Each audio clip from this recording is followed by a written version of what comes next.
My guest today is Andy Chambers, founder of RentMy.co. As a family man working for Fortune 300 companies, he started working nights and weekends to become an entrepreneur. His product, RentMy, is a B2B equipment rental platform. We talk about how he over-indexed on early users. Now, he has a unique approach to handling one-off requests. He also shares his philosophy on managing relationships and what his next venture may be. Andy has been one of my favorite guests to have on so far. I think you guys will really appreciate his story. Dude, thanks for being here. My pleasure. Thanks for asking me. Yeah, and I appreciate you making the drive over. Yeah, no, it's good. What are you glad about? Today or in general? Yeah, in general in life, what's good? What's good? Well, I couldn't be more proud of and grateful for my family. I've been married for 24 years this year. Nice. Got 2 kids in college. In-laws are great and healthy. My mom is doing great, so I got a lot to be thankful for. I try to start my day with a little bit of gratitude recognition. Amen, brother. What's the secret to a happy marriage? 25 years? Quarter of a century. Quarter of a century. Next year, yep. Secret to happy marriage. I guess knowing when to back down. In other words, you can have an argument, but at some point you got to step back and just realize what's the bigger picture here. Nice. I guess that's what I would attribute it to. Nice. I like that. I like that. Is there anything that you're anxious about? Anxiety. Well, you know, once you're a parent, you think about your kids' future and their lives, so there's always a level of anxiety. My daughter is graduating from school this year, so I'm anxious about her finding a job. My son is just starting college this year, so I'm anxious about him finding his crew and getting the study habits down and that kind of stuff. I don't have an overwhelming kind of blanket of anxiety. There are things that pop up into my head, but generally speaking, I try to stay positive, try to look for opportunities and things. Good, yeah. So then other side of that, what are you hopeful about? What are you looking forward to? You know, every year when we turn the page into kind of the new year and what we plan to do, specifically with our product, with RentMy, always hopeful that we're going to find kind of that magic feature, that magic messaging that really compels people to give us a try. That's what I'm hopeful about. And fortunately for us, the business has been growing and has been profitable, so we're able to invest into more things like client development, that sort of thing. So what's the current magic? Well, the current magic is just, you know, it occurred to us that our clients don't hire us for a bunch of features. They hire us to find and serve more customers to grow their business. So we've really kind of leaned into that messaging. I can list 200 features that we have, but we focus on the benefits instead. So you as a rental business owner, you probably care about serving more customers, making more money, maybe growing your operation. And we feel like that's what our platform can do. So rather than focusing the messaging on all the things that we've built to make it easier for you, we've kind of distilled that down into what you're looking for. Yeah. Maybe tell us more about what is RentMy. Yeah, so RentMy is an inventory management system. We built it specifically for rental companies. We've got clients all over the world because we've added things like currency controls and time zone settings and that sort of thing. So, you know, fortunately the rental transaction is similar enough in all of these geographies that we could build a platform that would work everywhere. So whether you're renting Airstream trailers or Beehives, bounce houses, or Beehives, we've got clients that drop ship beehives across the country so that gardeners can pollinate their garden. Yeah, and it's a rental. You rent this kit of bees, and our client ships it out to customers. They put the bees in their backyard or in their hive. They pollinate for the season. They send the kit back at the end of the season. Is that all those boxes that I see?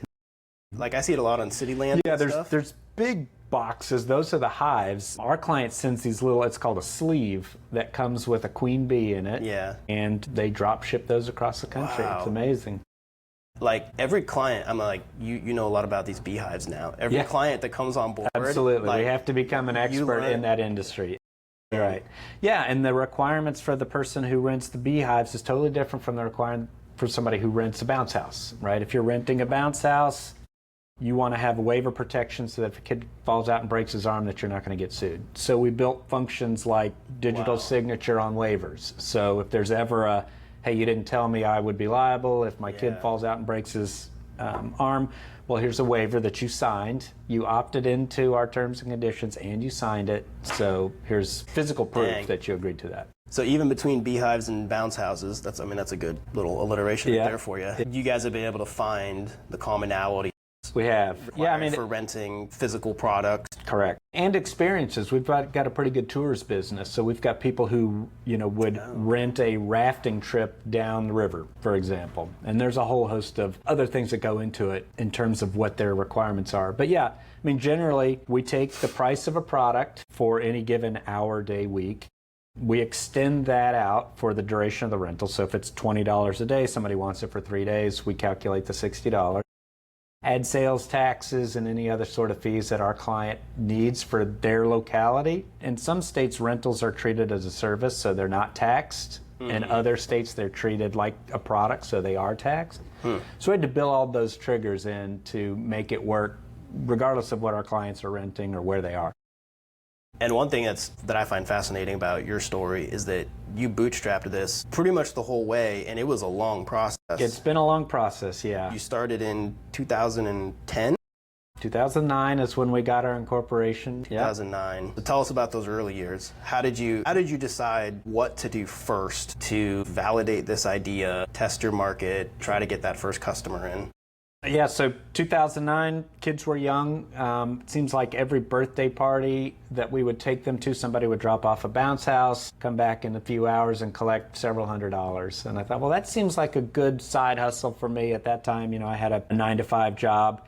So I started investigating what it would be to start my own bounce house company. And at that time, there was no online booking or anything. And I remember my wife calling, leaving messages for bounce house companies, waiting for them to call back. Then it was this dance of, is it available on the day that I want it? How much are you charging? Do you deliver to my area? So it was a lot of back and forth. So I thought to differentiate my bounce house business, I would build an online booking system for it so that moms or whomever could come and pick a date, check availability, pay, and check out. So as I was developing this, it occurred to me that, well, I'm here in Dallas. I'm not competing with the bounce house company in Houston or New Orleans or Jacksonville or New York. So I thought, well, if I build this technology right, I could license it out to them so that they could do this in their own markets. And at that time, software as a service was kind of a new model, but I just kind of did my research on it, clung on to it, and I thought, well, yes, I'm going to build this in a way that I could license it out to other businesses so that they could offer the same benefit of online booking and payments to their customers. So that was the early days of it. How did you do that research? I mean, obviously, to some degree, you're solving your own problem. You see the need.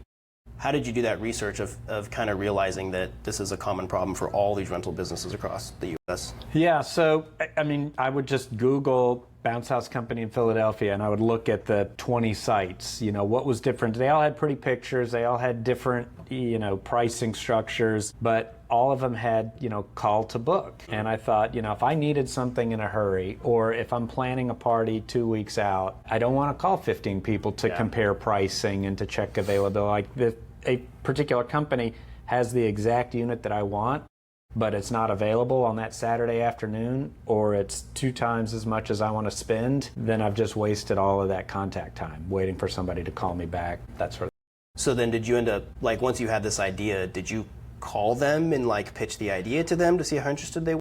That's a great question. Yes, I did. So we joined the American Rental Association. That was one of our first investments as a company. And when you join, you get a directory of all of their members, of not only vendors, but everybody, all of the rental companies. And absolutely right. For a long time, I had that 200-page directory, and I would just call them, hey, are you interested in online booking software? And I'd write notes in the margin and that kind of stuff. Join the community. Join the community, yep. And start talking with real humans inside that. Absolutely. Just calling them up. And, a lot of those businesses were side hustles as well, because the clients themselves had a vision. They wanted to offer a rental company, but it hadn't gotten to the revenue to the point where they could quit their 9-to-5. Yeah. I got some real receptive clients. Now, rental software, to be fair, was not a new product. There was some very legacy, server-based, locally installed type of systems out there that have been around since the mid-'80s. But I found that all those companies loved those systems, right? Well, no, they were kind of hemmed in. Wow, they charge too much for support. They cost me too much for software upgrades. It seems like it takes forever to get a hold of somebody on the phone to get help. So that was our end. Yeah. Moving it to the cloud, you don't have to have a giant server in your office. If power goes down at your office, you're not dead in the water. Because with RentMy, you could use it on your cell phone, you could use it on any kind of tablet or computer. So that was kind of our play there. We would create, and these systems, by the way, were all in-person POS. There was no contact with the web. So in order to make a rental or a sale, you'd have to call the business during business hours. Right. They would look up to see, is a product available on the date that you want it, and then quote you a price. So we took all of that off and kind of gave them a 24-hour sales channel. Yeah. And you get the spectrum of responses. Lose my number, I'm not interested. I'm already paying a ton of money for a software, so I'm not going to switch right now. I'll think about it, look for me at the ARA show, or yeah, I'm interested in trying to do this. And so you just focus on those that expressed an interest and keep the door open for everybody who said no. Build your list and just kind of keep them updated with what we were doing and the progress that we're making. Okay. And then you started talking about building it. Yeah. You're not a software engineer. Not a software guy at all. No. So what was the very first thing you built? How did you build it? So I had a friend of mine who owned a diploma framing business. So about as, low tech as you can get. Yeah. But he had a great looking website. And so I asked him who built this. He made an introduction for me. And over a series of weeks, I met with this engineer and just kind of told him what my vision was and what I wanted to do. And we arrived at a budget and he built it for me. And that budget fit you might have asked how much that was, that first? $50,000. $50,000 for the first. Okay, so you'd save that up. For the MVP. Personal investment, doing an MVP. Did he do any prototypes or proof of concepts before that for you, or was it just? No, it was just go. But you trusted him because your friend had used him and vouched for him. Yeah, and that's so, right. Even though it was kind of a high ticket, I'm assuming that was pretty high ticket. It was. Where you were at that time. Absolutely, yeah. I was a young guy, young family. 2 young kids, like your wife's like, are you sure about this? Absolutely right. Yeah, no, I mean, I've been really fortunate that a lot of the connections that I've made along this journey have been with really ethical people. And I just kind of got the vibe that this guy, was not going to rip me off. I'd seen proof of what he had done. And because we were able to stay in touch regularly and meet, there was no Zoom or anything back then. So we would get together in a coffee shop. Met with him in person. Met with him in person. Good. He's here in Dallas. Good. And yeah, I was really pleased with what he did. He stood behind his product. If something was broken, he'd fix it without all of the constant upcharges and, it's going to take an extra $300. So that was $50,000, essentially a fixed price. And he just backed it with his word saying, look, if anything goes wrong, I'm going to fix it. Absolutely I'm going to make sure that what we scoped out is what you're going to get. 100%. Awesome. Yep. Good for him. And so, so it took us about 6 weeks, I guess, to get the first very rudimentary experience. And remember, we were building 2 sides of it. We wanted to build the customer booking front end, and we had to have the manager back end. So the manager could upload a picture of his item, set hourly, daily, weekly, monthly pricing, and put all of the controls around that product. So we kind of laddered up as we needed to, and that's what we initially started selling. Awesome. Yeah. So he was able to build most of that, at least enough of it in 6 weeks, to then reach back out to those folks who were highly interested that you had on your call list. Bring them in for trials. How did you do that?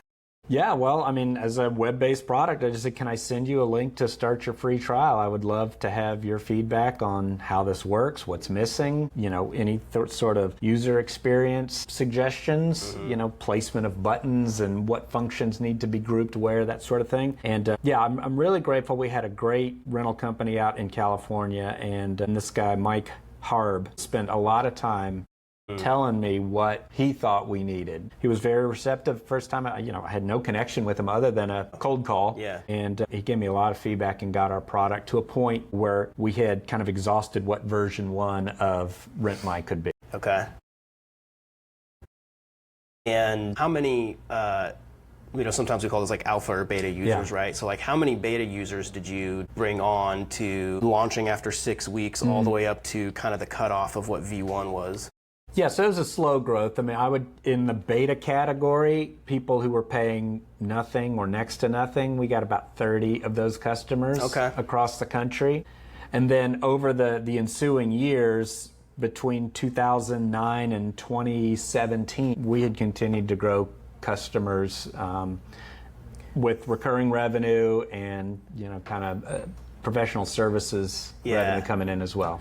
Okay, awesome. So 30 businesses to start for the MVP essentially.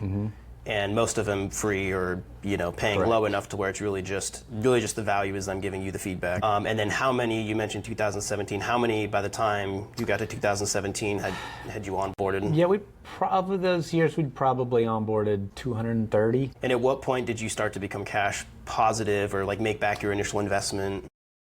Well, let's think about this. So the initial investment, and there's ongoing costs, of course, with SaaS. You've got hosting and support and all that kind of stuff. I'm trying to think, probably we had recouped our $50,000 by 2015 or so. Okay. So it took a while, right? Sure. Because we were investing constantly. We had our debt, we had our expenses that we had to pay down. But yeah, it was probably about 2015 before we really started to see some profit in the business. Which, when you're bootstrapping on budgets like that, if you had $1 million to start out, you could build a lot faster, you could cash flow faster.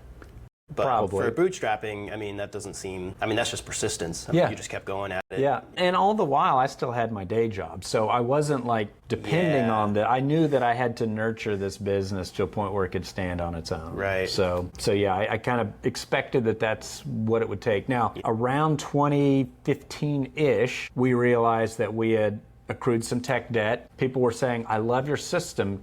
Can it connect to QuickBooks? There's really not a way that it connects to QuickBooks. Yeah. Okay, well, I love your system. I really need it to connect with my merchant processor because I have a great relationship with my bank, and we don't have a way to do that for you. So I'm making notes about client feedback, and we just had this long list of things that were all API dependent or webhook dependent, and the version 1 was just incapable of doing that.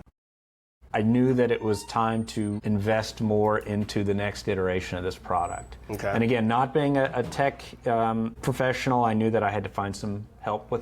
Because that whole time, you had just the one developer working for you. Correct. Okay. Correct. And so, and that was an inflection point for us as well. I was like, okay, I think we could do something with this. There's a problem with the site. The pages aren't loading as fast as I want. And he was like, listen, I'm kind of tapped out. Put a lot of time into this, and I think it'd be better if you found somebody else with some more energy who's ready to start this up. So I went to a marketplace that was available at the time, Upwork, and asked for somebody who could help refine the database. Because at this point, with all of our customers and all the transactions, we had a pretty sizable database. I needed somebody who was capable of adding efficiency to it, managing how calls are made, and all of those types of things. So I met this guy on Upwork in 2017 and started talking to him about the MVP that we had and what we need to do to make that a next generation and all the architecture that would have to go into and all the development that would have to go into doing that. So he just took it on a fee-for-service basis. I think I paid him $500, and he dramatically improved the website performance. I was like, okay, well, this guy did what he said he would do and stood behind it. And then so I started feeding him additional function requests, like what would it take to build this to do that? And just over the last several years, we've developed a relationship. And along that way, not only was I paying him fee for service, but I guess around the 2020 timeframe, I said, I want to bring you on as a technical co-founder because he was so instrumental in building this new iteration around me. That's awesome. Yeah. And he was U.S. based? He's U.S. based, yep. Northern New York. Yeah. We worked together for 3 years before we ever met in person. Okay, you started working with him in 2017. Yep. So that was before COVID and everything. Correct. Still just working with him, slowly leveling up the projects you were giving him. That's right. Yeah, adding documentation to it, through that development, because not only we did a good job of retaining the MVP clients. It was a little bit of a transition because it was a brand new platform. Yeah, so was that a complete from scratch rebuild, or was it? It was. It was. Okay. Yeah. And so we built them similar enough so that if somebody was comfortable using a function in the MVP, they could see how it would work in the next iteration of the product. So we didn't throw them a completely new experience. It was a new interface, more powerful functions, but the general organization of where things were and how they worked was similar from MVP to the next version of RentMy. So I'm actually really curious about that too, transitioning the users. Yeah. So did you have a what do they call it, like a super fan community of like 30 companies that you were demoing the new stuff to before, like months ahead of time before you did like the cutover, or was it some kind of gradual? Well, I wish that I had considered that. Okay, No, I mean, okay. I had everybody on MVP and we're building RentMy. And then over time we said, hey, as a valued client, we're going to move you into this vastly more powerful system. We're not going to charge you anymore. You're on a grandfathered rate. We're going to hold your hand moving you over to the new system. And that hand holding involved exporting all their inventory and pricing, exporting all their orders, rebuilding their websites and their experience. So it was a lot of handhold, a lot of super service types of things. Because if you had built your business on the old platform, you don't want to do that again. And if you're willing to continue to be our customer, we'll do that for you. So we've always kind of prided ourselves on super serving clients and trying to keep, their effort as minimal as possible. So you had a really good white glove service to migrate them from V1 to V2. And were they all pretty happy with that? Were any of them grumbling about it? They all liked the new system? Everybody liked the new system. We didn't have a lot of grumbling. I mean, and in those years while we were building that, I would say, that's a great suggestion. I'm going to write that down and keep that in mind for the next one. So a lot of times it was, hey, Dan, I've got to move you from version A to version B, but good news. Remember that thing we talked about 8 months ago? Yeah. That's in V2. It's going to be there. So awesome. Yeah, we tried to do a little bit of, again, the new system that we had built was built with the intention that it could scale and could serve a lot more industries and would not cause this headache of clients who said, wait, I've been using your system for 5 years now, I have to learn something new. Well, not really. All of the functions that you're used to using are still here. Was the UI pretty similar? It's totally different. Totally different. I mean, So version 1 we called Renterval. That was the name of the company. It was a portmanteau of Renterval. So any rental for any interval was kind of how we came up with the name. Okay. Just like you, a lot of people were like, rentable? Yeah. So we simplified the name as a part. So now you don't have to go to Renterval. You just go to RentMy. RentMy is, a lot easier. I don't know how to spell RentMy. Renterval is like... Yes, like a city? Exactly right. Yeah. So, and at the time there was businesses out there that were using that type of naming structure. It was just kind of the fad of the day. Sure. So I thought, well, we're going to do that. But anyway, simplicity always wins. Yeah. So we rebranded the product RentMy and started moving people over. Now, version 1 it was a black screen, so anybody who's used to kind of the old, CPU-based services, it wouldn't be too jarring, but I thought, what, this is a website. It should be as easy to use as Facebook or any of the other systems that were out there. So, we totally redesigned the UX and UI. I feel like that says a lot. The way that you did that says a lot about your ability to serve your audience, that you can rebuild the whole UI without really getting too much feedback from them. It sounds like you just knew them that well. You knew their processes, their workflows, and like you said, you've been keeping a list for 5 years of all the feature requests. Things that we need to think about. And so by the time you did migrate them, pretty much everybody loved it. Yeah. Because you knew what to give them. Yeah, and again, I mean, the market value for RentMy was dramatically different for Renterval in terms of pricing. We could have said, oh, and by the way, here's the upcharge. We would much rather keep them where they were and just eliminate one more item to give them pause to think about switching over. Super cool. So you had 30 in the beginning, 230 some ish. In when you started 2017. 2017. You did the cutover.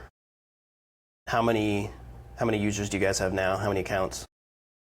I think we've got about 1,100. 1,100. Yep. Awesome. Yep. So that's, and again, like we were talking about earlier today, it's still a process to find somebody who's interested, to have messaging that resonates what they're looking for. Every new client is a delight for us. We love the ability to bring on somebody new. We've not gotten to the point where it's so big. And a lot of these clients, I've been personally involved with getting them on board. I understand what their business processes are, what their pain points are, where they serve, what their customers expect. That's kind of how we've built our system. Yeah, tell me about that onboarding process.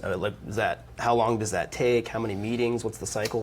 Yeah, so it's all dependent upon how much time the client wants to put into it, right? But we have simplified our onboarding experience where a motivated client with anywhere from 1 to 200 items in their inventory could be up and going in an afternoon. Yeah, so I mean, we've built bulk imports. So if somebody's like, I've got 10,000 SKUs in an old legacy system, you can import those into RentMy like that. Then it's just a matter of. Even if I ask, was that just like you just like give me an Excel export? Yep, we've got a CSV template, an Excel template that they can populate or export out of their existing system, and our team will help manage, because information's in different rows and different sorts. So we'll take care of all of that for them and import it. And that's kind of the first, oh wow, look, all of my stuff was in my old system. Now somebody could rent it online? Yes. So now let's get your logo uploaded. Let's add your business address and customer service information. Let's get your taxes set.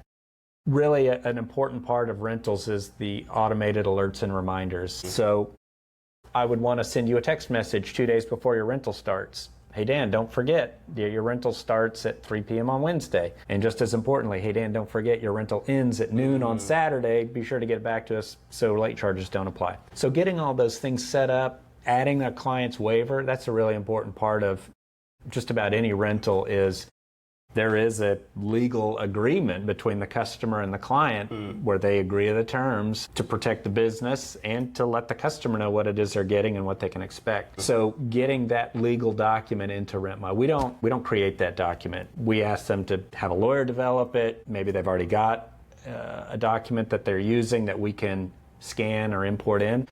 But yeah, it's just kind of those simple things to get them up and working. If they've already got a website, we talk them through how to integrate the RentMy plugin into their existing website. Okay. So yeah, I mean, that's pretty good, man. An afternoon. I mean, assuming some things are in place, they'll have to export their data and do some of that. So there's some work ahead of time. Yeah. But once that's done. We get a lot of mom and pops and a lot of pre-launch. We ask customers when they're creating their free account, what stage is your business? And I'd say probably 60% are pre-launch. In other words, they've decided they want to do this. Rentals is a real capital-intensive business because you have to buy everything first before you can start renting it out. So oftentimes, they say, okay, I've bought we'll use this bounce house. I've bought my third bounce house.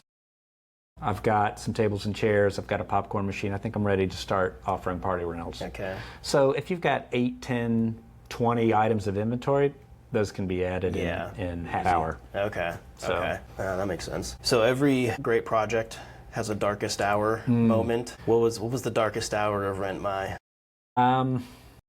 It's a good question. Well, I would say that the things that I deem the darkest are self-inflicted wounds. We forgot to renew the SSL certificate, so the payment starts and the websites go down. Or, oh my gosh, I can't believe we forgot to do X. Or, when the year rolled over, we didn't update something. So we're trying to be much more diligent about keeping track of those things. The self-inflicted wounds drive me crazy. We haven't had any of those kind of, pivotal inflection points that caused a lot of grief. I mean, anybody who operates a system, if an Amazon goes down for 5 minutes, that's without, beyond our control, but it's still, we just take such stress around that. There's been some things along the way. About the time 2017 came along, a company in the UK reserved the URL rentmy.com, which is what we wanted. So we were racing. You were in process. We were in process. We knew we wanted to go RentMy. So rentmy.com was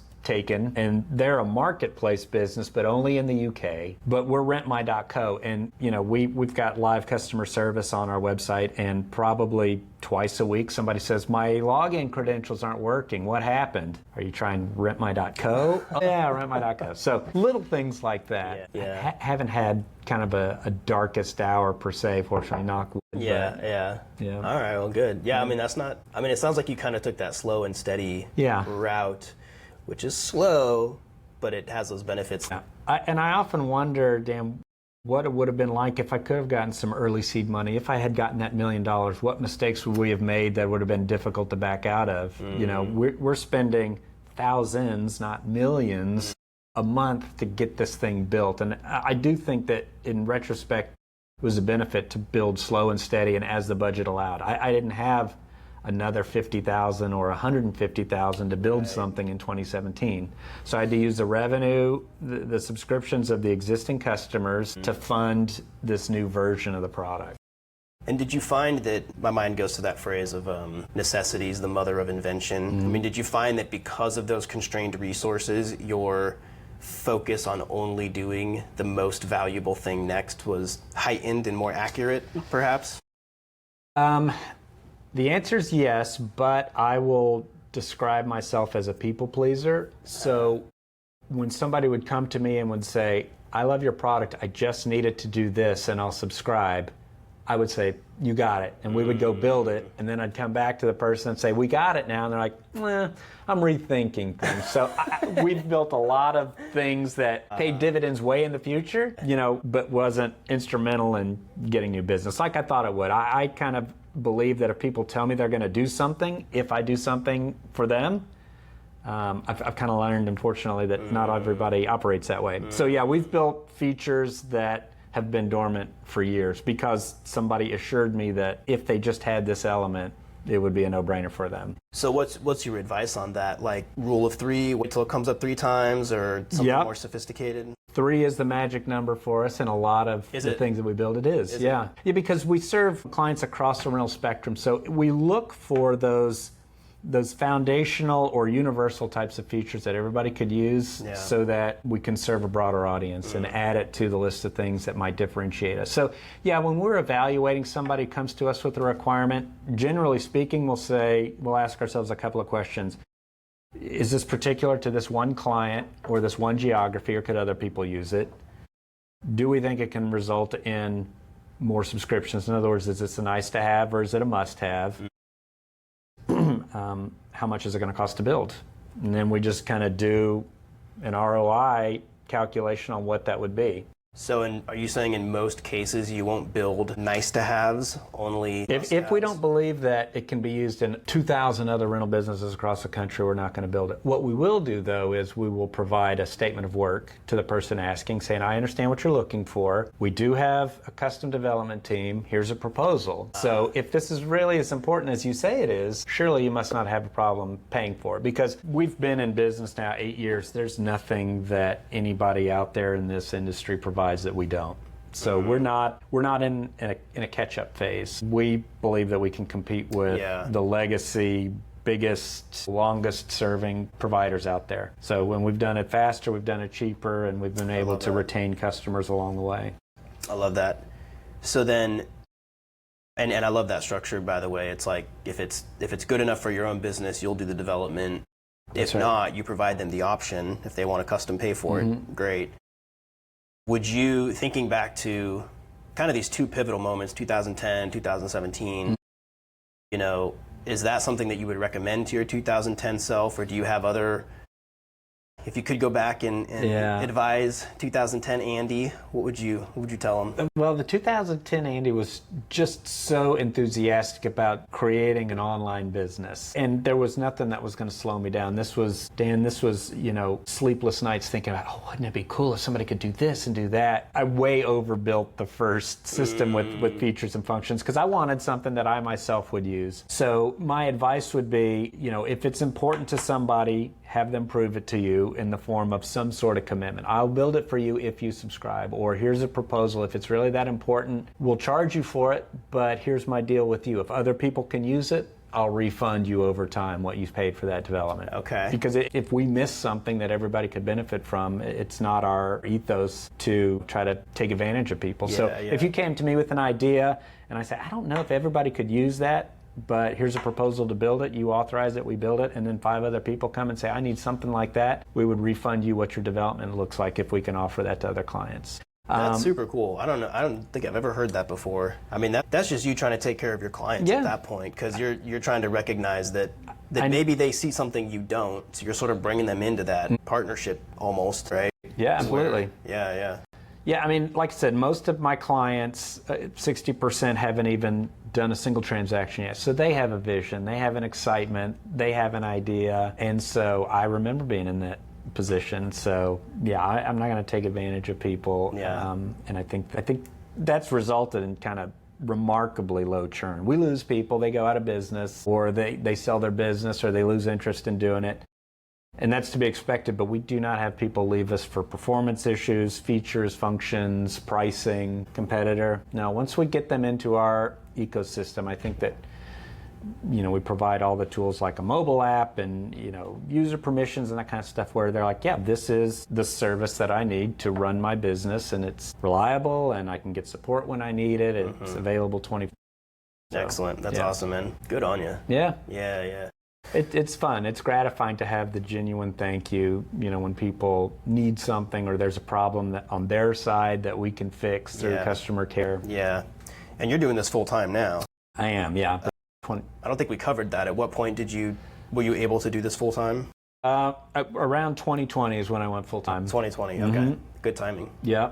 COVID and all that. Well, okay, so that's a good point. Darkest hour, rentals rely on face-to-face interaction, right? You're going to put all those bouncy house kids in there in the middle of super spreader events, right? Yeah, that's a good point. I forgot about that. Okay. Yes. I was really worried, what does this mean? Because we had a lot of party rental companies. We had a lot of, camping rental companies, bike rental companies. These are all group types of events. And when everything kind of shut down, our clients were worried that their business would not thrive. I'm looking at it going, where's the top of the funnel coming? Yeah. People aren't offering things for rent. Yeah. So we built things like contactless delivery, that kind of thing. Okay. Digital signature was critical to that. In the past, I would say, here, Dan, sign this. You and I are 18 inches apart. Now we could do it remotely. You could sign that waiver from your computer. I see your signature. I don't have to, I can put it out on the curb. You can come get it, that kind of stuff. Did you lose, how many of your clients lost their business because of COVID? Did you lose much? We didn't lose much in the darkest days of COVID, call it, March to June of 2020. There was some clients who said, I can't keep this business going, and we just paused their billing. We weren't charging them during those months. Okay. Yeah, I mean, like I said, you paused their billing, but they were still using your system for some business? Yep. So because we had those, contactless delivery types of things, and, again, because this is such a person-to-person type of business, even though we've scaled it, we talk with every client. I don't believe that there's been, we just signed up a client in Australia that we've never spoken with, but they found the site, onboarded, subscribed, they're on their way. Typically, we'll provide them an onboarding session or kind of get to know them a little bit with personal company. What does your support team look like? Is this all you managing these? No, it's not all me. We've got a support team based in the U.S. They'll do live support via chat and phone, about 10 people. Okay, so we've built this in a way where it can be intuitive, and we've got a lot of help avenues. So live chat, phone, email, we've got help articles, we've got a really robust YouTube channel. Probably 100 videos between 2 and 3 minutes each that are very kind of specific on, if somebody were to call me and say, how do I collect a deposit on a rental? Here's the minute-and-a-half video on how you do that. Nice. So we've chunked it up in a way that they don't have to sit through a 5-hour webinar to find that one specific thing that they're looking for. And you've made most of those. Yeah, I have. It's me. Yeah. I remember looking at that. Yeah, right. I'll get off the phone with you. You ask a question. I'm like, well, Dan has a question about it. Somebody else will. So I can create a video in 90 seconds, 3 minutes, cut it together, put it up on our YouTube channel, share it on our socials, and people find it that way. That's great. I still feel like, we all know that those social channels are super impactful, and yet so many new products still struggle doing that, I would say. They're still kind of in this mindset of build that they will come versus, how do I engage my community and how do I excite people about this and just provide value to them just through knowledge of how to use the product, where it can benefit you, all that kind of stuff.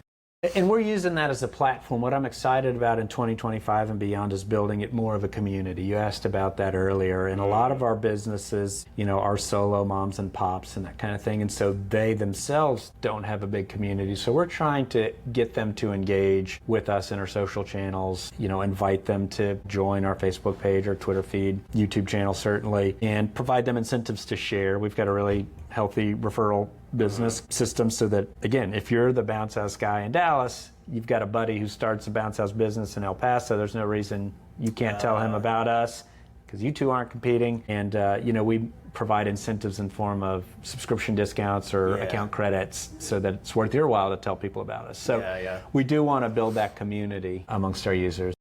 Yeah, so then you're building that community, you've got 1,100, you're trying to scale up from there. What's the next big milestone that RentMy is looking for?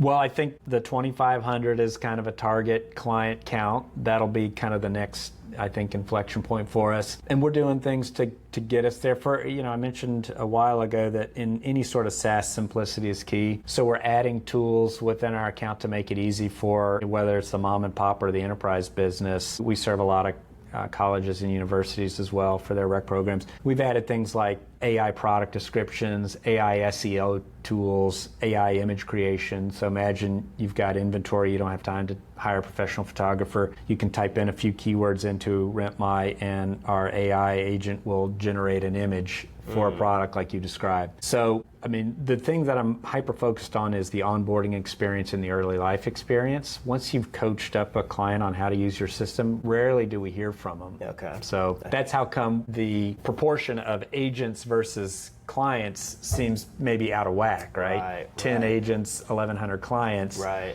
That would crush, 1,100 clients would crush a cable company or any type of business that has to deal with those types of services. So we've been able to stay lean on the development side and the labor side of things. Our builds go through a lot of QA before we release it, so we don't want to introduce, like I said, the self-inflicted wounds. We don't want to introduce something that's going to cause a bug and cause our contact rates to spike. Yeah. So then you're going to do RentMy the rest of your life? Lifestyle business? TBD. Because I've been doing this for so long, I would entertain some sort of investment. There are firms out there that are looking to do roll-up strategies. We've talked with several investment bankers, private equity, that are thinking about, hey, we want to own all of the barbershops in America. They call these Main Street businesses, barbershops, nail salons, dry cleaners.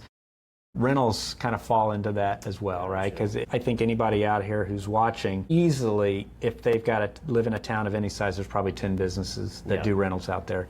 Construction, party, porta potties, fences, tables and chairs. You can imagine all the things that are available for rent. Yeah. Jet skis, boats, all that kind of stuff. Yeah. So there's probably 8 to 10 in any size town in America. Like I said, we serve clients all over the world. Yeah. That model just kind of creates a whole lot of opportunity. And if somebody wants to come in and put, an investment in and hire a sales force and kind of be more diligent about client, then, that's something that we would entertain. Okay. So in that case, that would be kind of a clean exit, or would you be looking to stick around for... I think I would stick around just to ease the transition, again, because I've got relationships with a lot of our clients. I don't want to just say, here's the new guy, here's the keys. Yeah. So I would probably want to stick around, and I imagine that anybody who purchased us would want that as well. We do a fair amount of transaction revenue, merchant processing.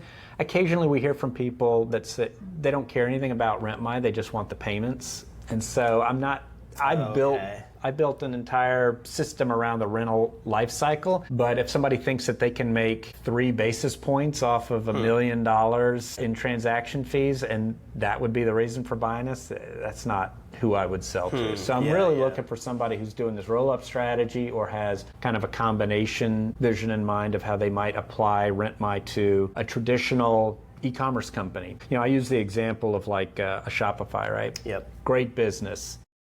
Outstanding if you want to sell t-shirts or coffee cups, that kind of, they do a very simple transaction. Buys, business ships, that's the end of the transaction. With us, it's all about availability, payments, deposits, waiver signature, checking out the product, checking in the product, charging late fees or damage fees. So we've built this entire kind of individual product life cycle that I think would be a natural for somebody who's big in the traditional e-commerce, simple transaction space, to add a little bit of power to that. Right. Yeah, that makes a lot of sense. And with that additional capability, that additional offering they could offer to the whole market, you know. Because still, as much success as 1,100 is, there's still thousands upon thousands. And it's just a matter probably a million, right? Easily. In the U.S. alone. Yeah. Yeah.